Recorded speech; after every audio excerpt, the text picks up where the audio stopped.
My question today is for you, my readers.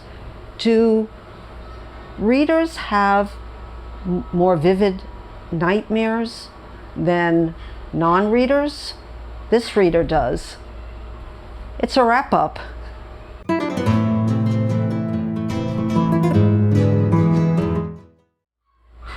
Hello Booktube, welcome back to my channel, or welcome if you're new.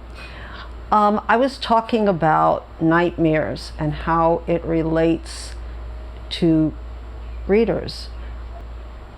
I've always had nightmares. I've suffered from nightmares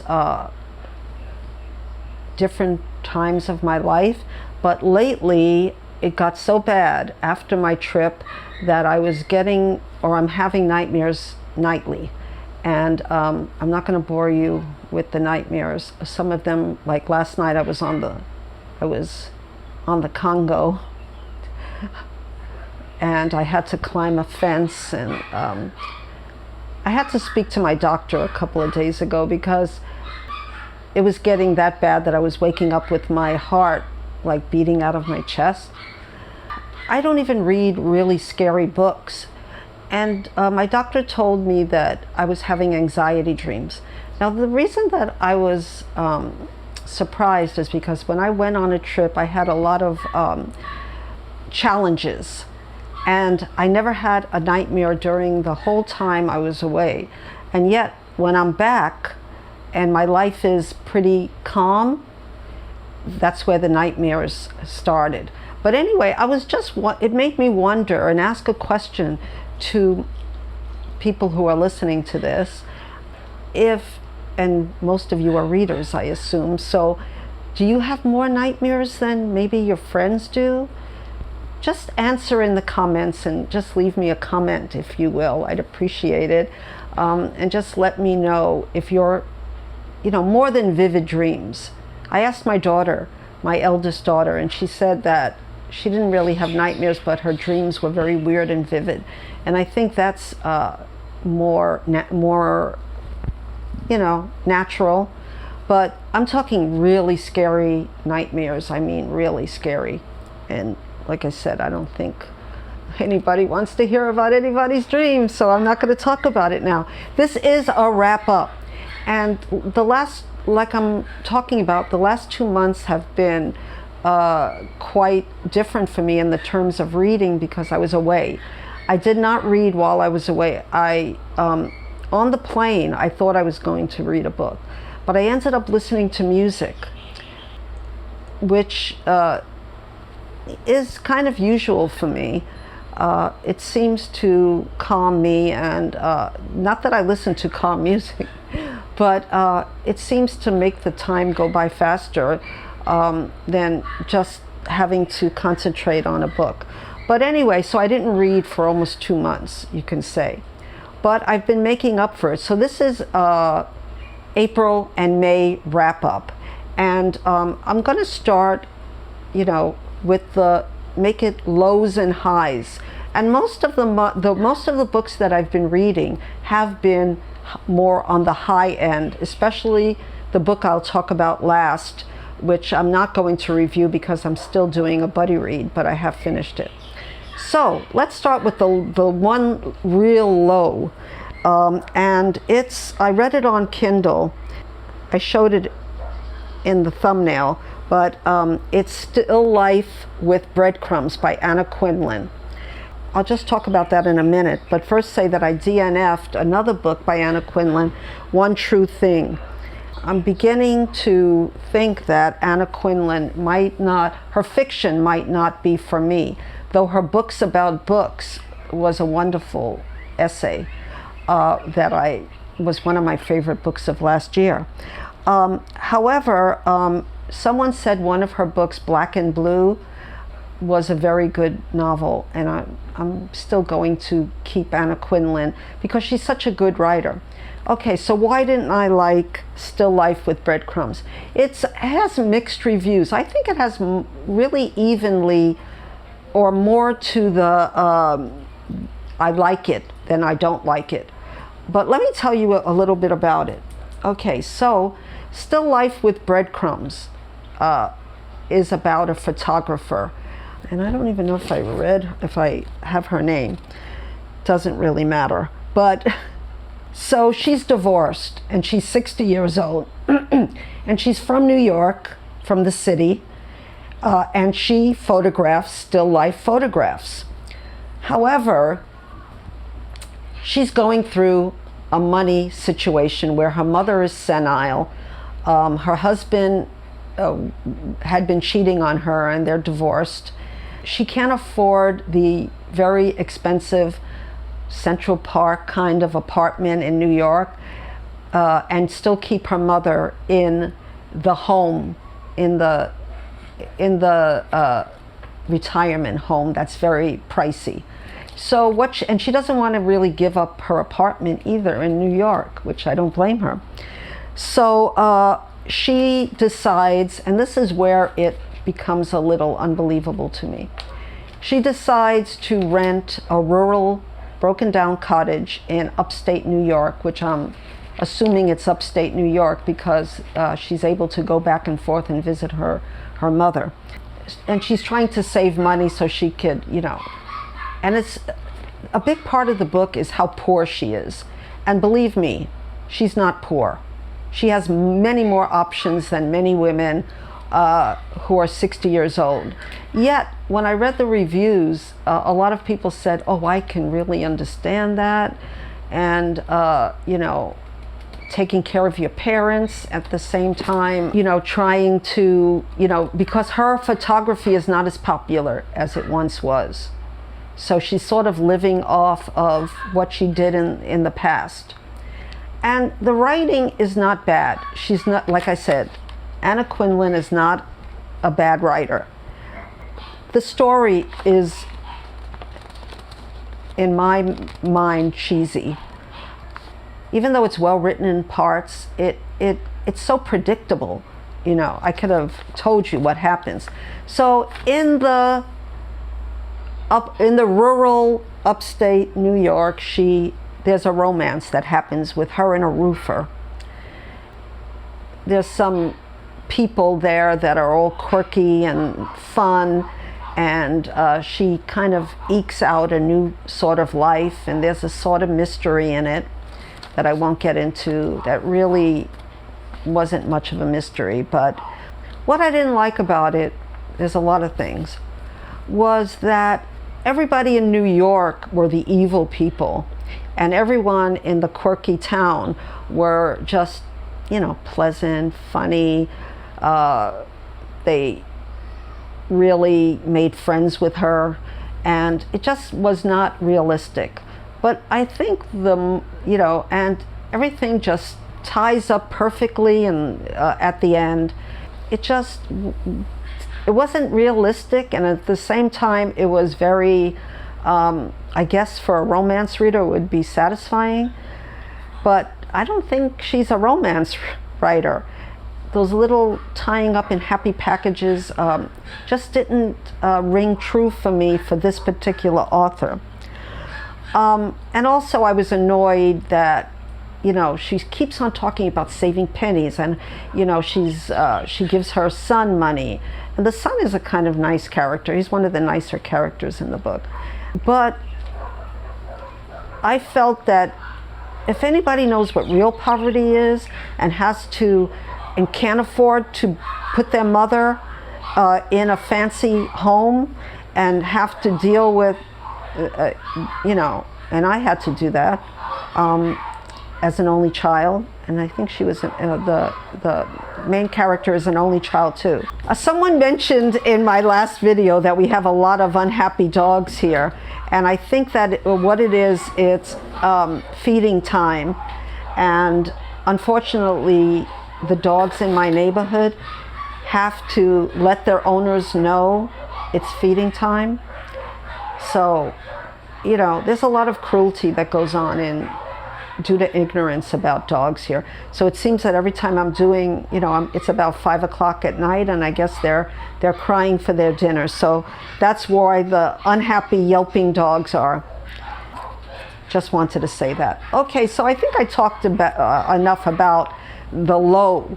The rest of the books were really highs for me. And the next one I want to talk about was a NetGalley read, and it doesn't have a cover yet, and it's called The Last Girl to Die by Helen Fields. It was an arc. I don't order many arcs because I have this thing about, reading every arc that I'm given, and I don't think I could do that if I ordered a lot of arcs. And this is only like my third arc. And this book is coming out in September of 2022. And I gave it 4 stars. I really enjoyed it. It's the only thriller that's on my list of all the books that I've read this month. So I say the pace was fast. It was well written. The book was kind of unique because it had something that I didn't like, but I'll get to in a minute.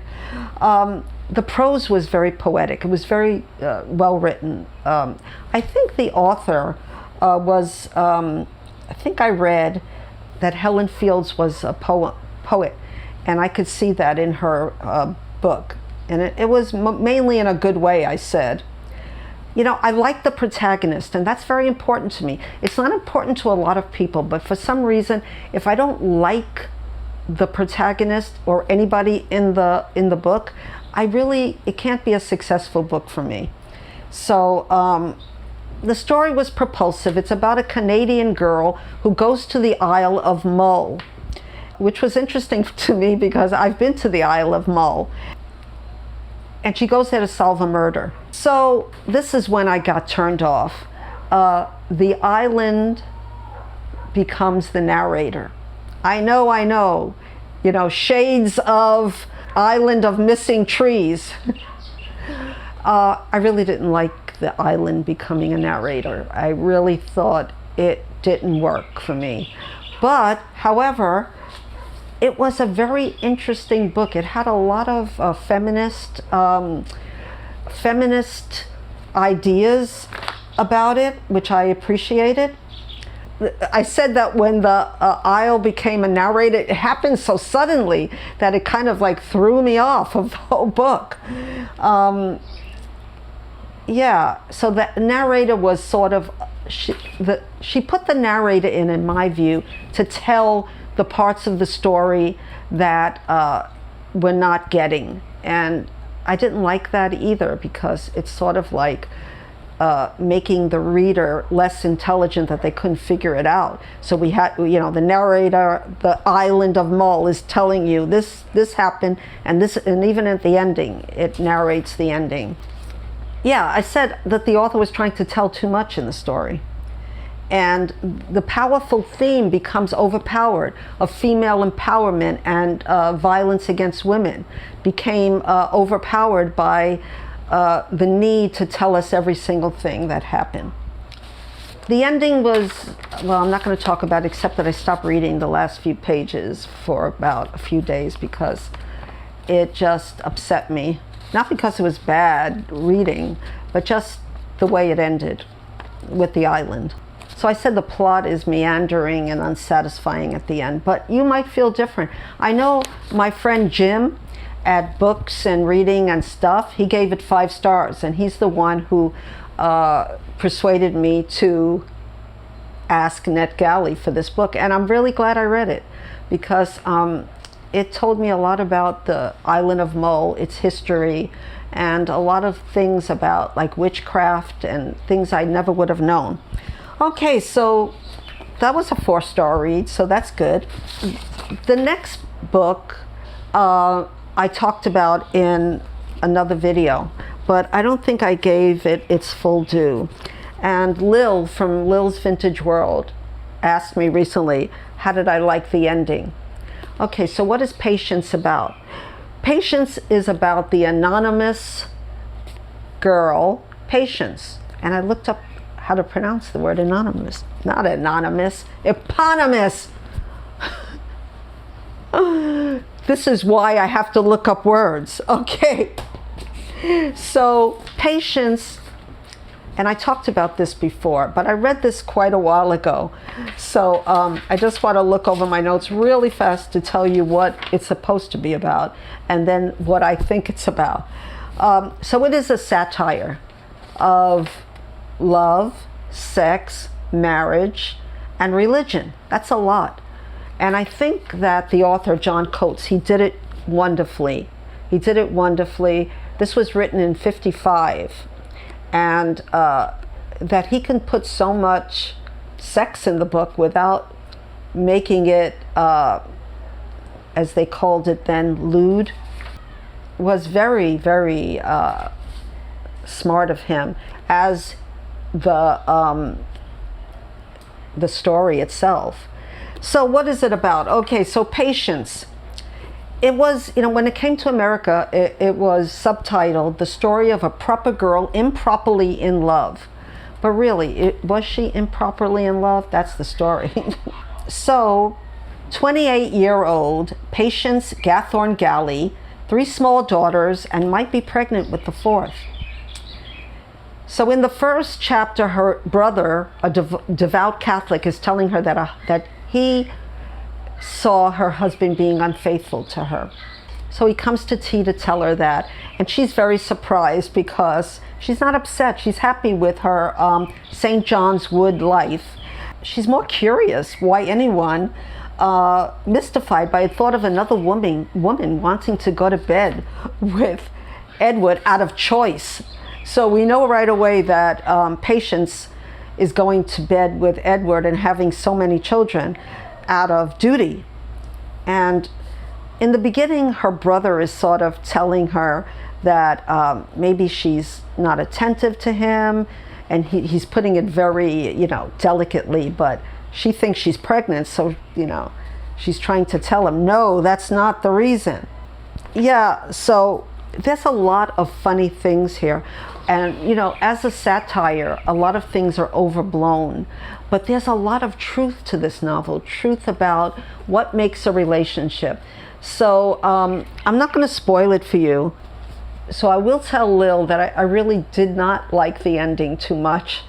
I thought it made it more like a satire and less like I felt it was, a satire that was more true than not true.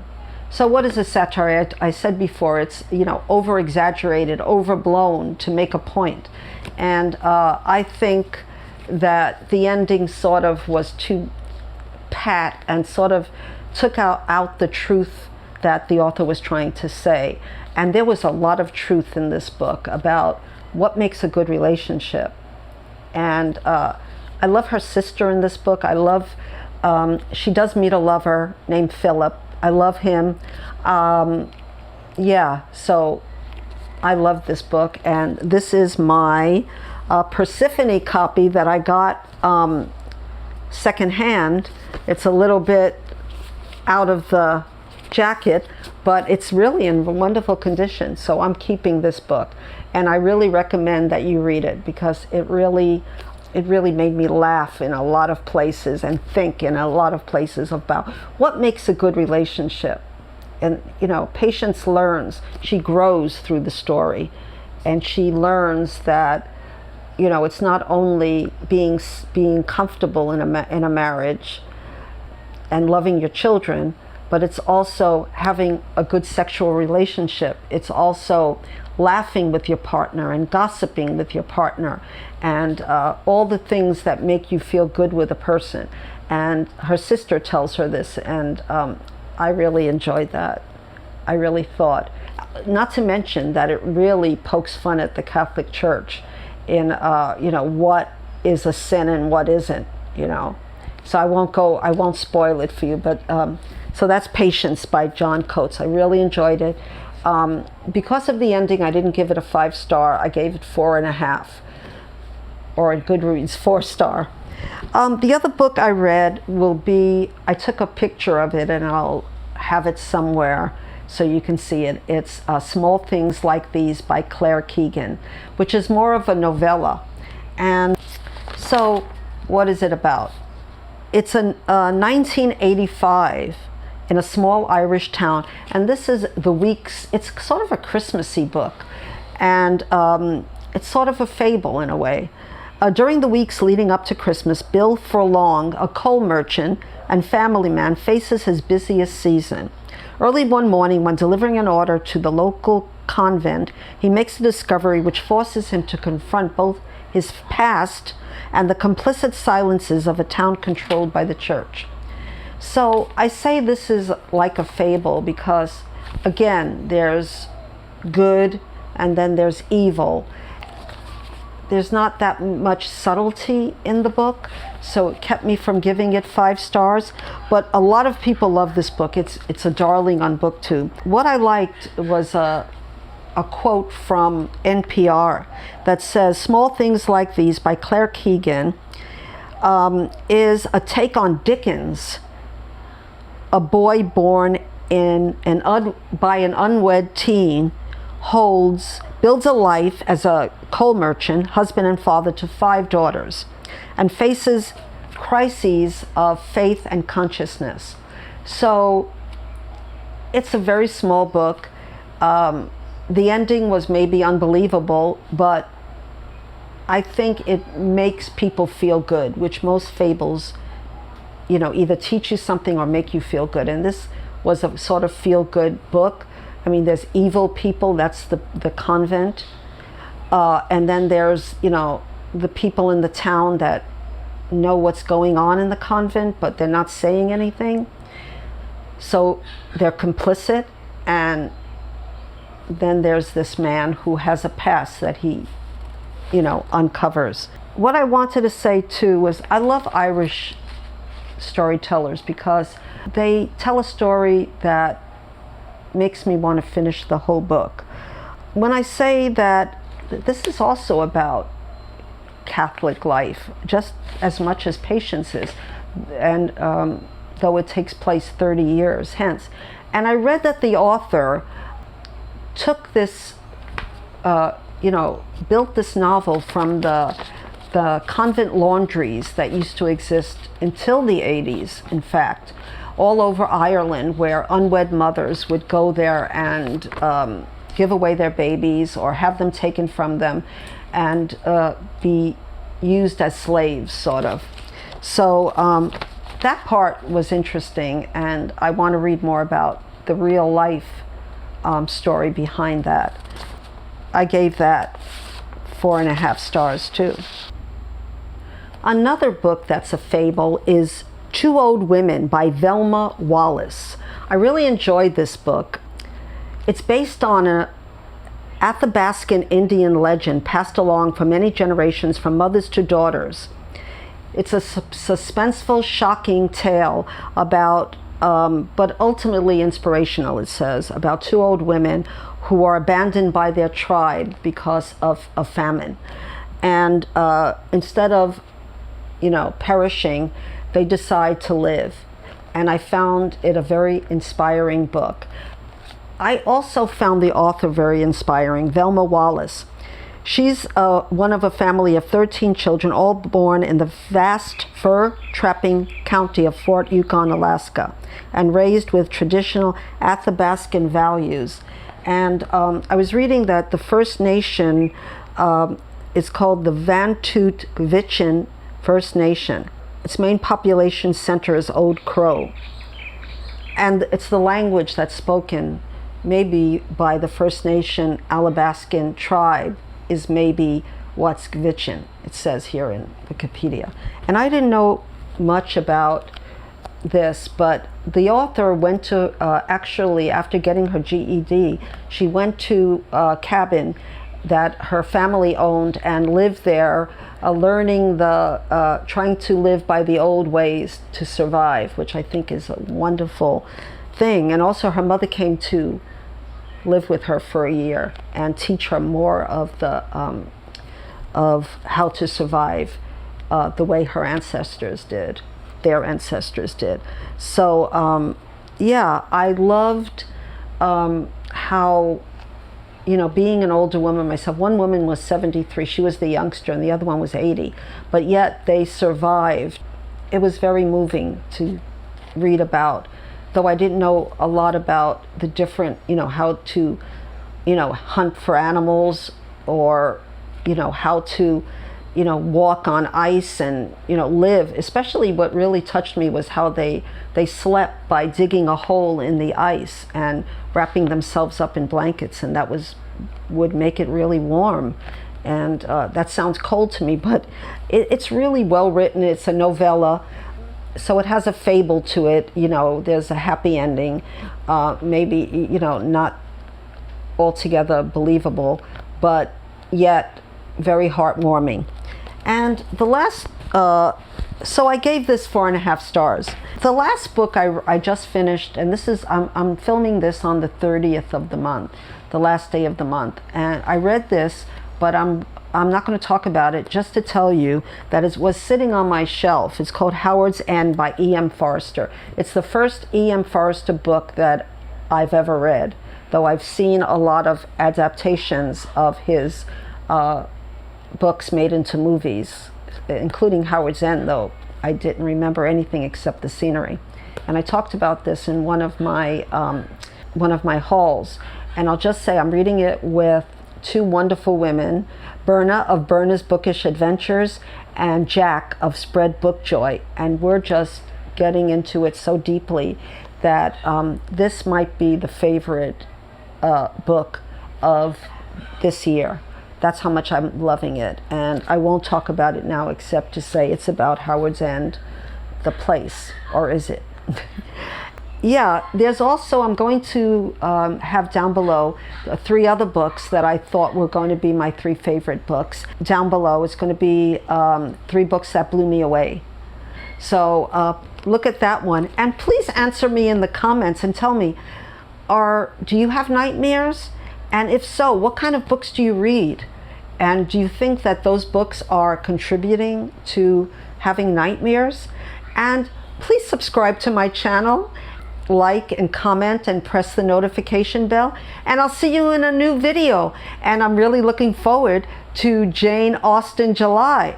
So see you then. Aloha.